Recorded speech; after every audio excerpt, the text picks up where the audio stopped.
Metro brand के Q1 के numbers आ गए हैं। हम डिस्कस करेंगे कैसा रिजल्ट रहा इस कंपनी का एंड आने वाले टाइम में हम क्या आउटलुक एक्सपेक्ट कर सकते हैं इस बिज़नेस से। अगेन एक डिस्क्लेमर है, जो भी हम चीज़ें यहाँ पे डिस्कस कर रहे हैं ये सारा एजुकेशन पर्पज़ के लिए, इसमें कुछ भी बाय या सेल करने की रिकमेंडेशन नहीं है। मेट्रो ब्रांड का जो Q1 का नंबर आया है वो ओवरऑल अगर हम देखें रेवेन्यू वाइज, तो इनका रेवेन्यू ग्रोथ अराउंड 15% के आसपास रही है Q1 में। देन मार्जिन्स पे थोड़ा सा इम्पैक्ट पड़ा है कंपनी को।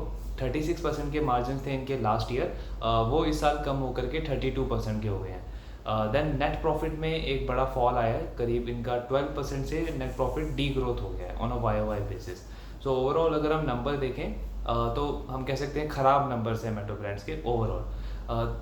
जस्ट आगे एनालाइज करने से पहले अगर हम समझें कि बिजनेस मॉडल क्या है मेट्रो ब्रांड का, तो इनके ये बेसिकली फुटवेयर सेक्टर में है, फुटवेयर रिटेलर हैं एंड इनके 4-5 अलग अलग ब्रांड्स हैं, लाइक जैसे स्केचर्स है, देन क्रॉक्स है, इसके बाद वॉकवे करके एक ब्रांड है इनका, मेट्रो शूज़ जो इनका खुद का ब्रांड है, और अभी रिसेंटली इन्होंने एक नया एक्विजिशन किया है, क्रेवाटेक्स करके एक कंपनी है जिसका फीला शूज़ जो सेल करती है इंडिया में, वो ब्रांड इन्होंने अभी रिसेंटली एक्वायर्ड किया है।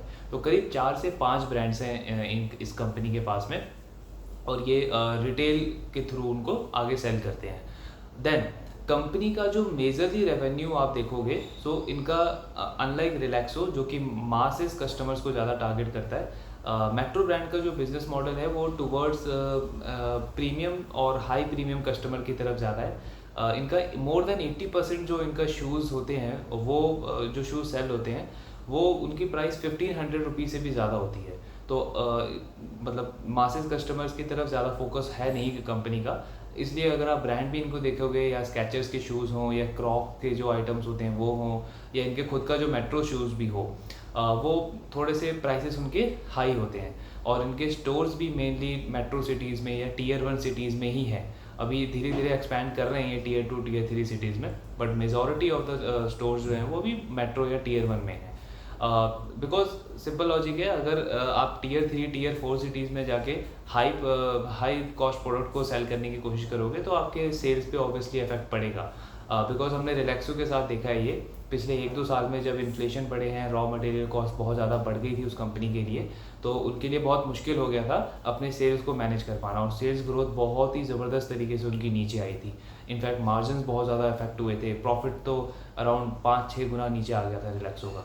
तो दैट्स वाई मेट्रो का जो सेगमेंट है उस पर इन्फ्लेशन का या रॉ मटेरियल कॉस्ट बढ़ने का बहुत ज़्यादा इफेक्ट पड़ा नहीं, क्योंकि उसका सबसे बड़ा रीज़न ये है कि अगर आप प्रीमियम कस्टमर्स के लिए थोड़ा सा प्राइस इंक्रीज भी कर देते हो तो वो अपनी जो ब्रांड है उसको छोड़ेंगे नहीं, बिकॉज उनके लिए थोड़ा बहुत प्राइस इंक्रीज चलता है।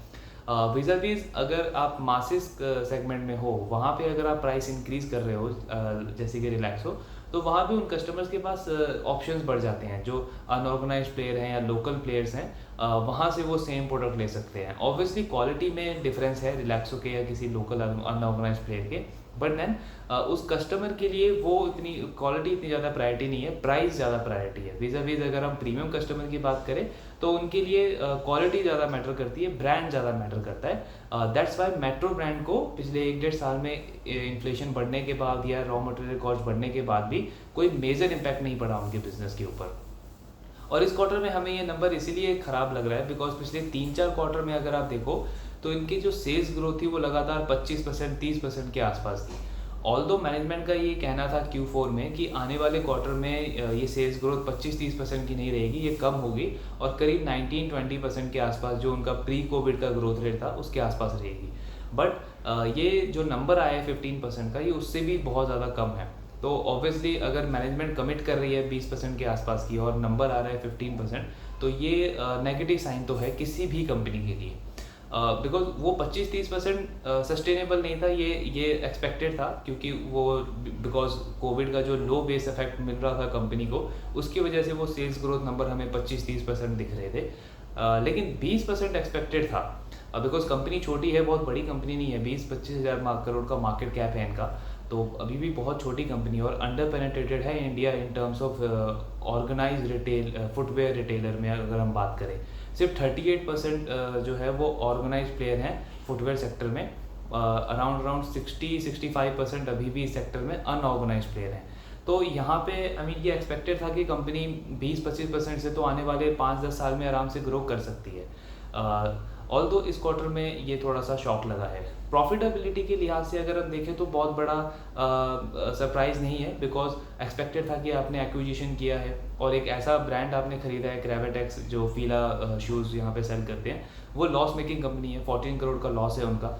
तो ये एक्सपेक्टेड था कि वो लॉस और प्लस जो एक्विजिशन की कॉस्ट है उसकी वजह से कंपनी के मार्जिन्स और प्रॉफिटेबिलिटी पे तो इफेक्ट पड़ेगा, बट सेल्स ग्रोथ पे इतना बड़ा इफेक्ट पड़ेगा ये एक्सपेक्टेड नहीं था। तो ये एक नेगेटिव साइन है।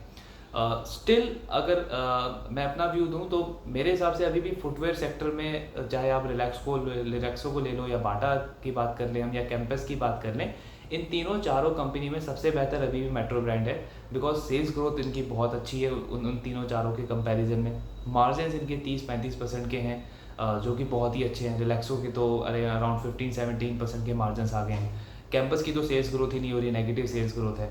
एंड बाटा धीरे धीरे अब इम्प्रूव करना स्टार्ट हुआ है, बट स्टिल मेट्रो ब्रांड इन तीनों चारों ब्रांड कंपनीज में सबसे बेस्ट ब्रांड है इन टर्म्स, जहाँ तक हम फुटवेयर सेक्टर की बात करें ओवरऑल।